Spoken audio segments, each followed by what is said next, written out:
So Cecil Shorts, a local guy from Colwood High School, played for Monken at Tampa Bay. He was asked if he thinks Todd Monken can get the best out of Shedeur Sanders. If he gets the assets around him, I do. I truly do. Just being around him in a football setting and knowing how there's no set system he feels like he has to be in. He has to run this. He has to run that. He's open to doing what's best and what his players do well. So he's going to learn what Shedeur does well. He's going to know what Shedeur doesn't do well. He's going to help run the football. No matter where he's been, he wants to run the football, which will open up the play action, which will open up things down the field, which will open up the entire playbook if you can run the football, right?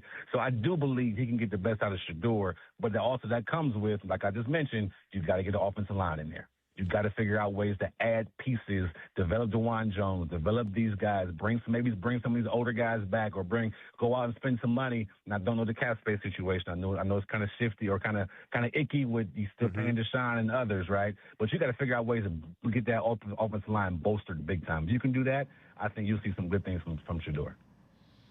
Yeah, that to me that speaks to you're probably going to see 3 offensive linemen drafted early in this draft. Yeah, and I think that's the bullet point there is you have to fix the offensive line, and you can work with other things around that, and you can scheme around having one lineman that's not up to par, but you cannot deal with what the Browns are putting out on the field last year. And this lineup's going to look vastly different. Not going to be surprised if it's all 5 new starters by the time it's all said and done. But I do think that there's a relationship that we haven't really been discussed too much, just because Monken's been after Shedeur since he was in high school, tried to recruit him to Georgia.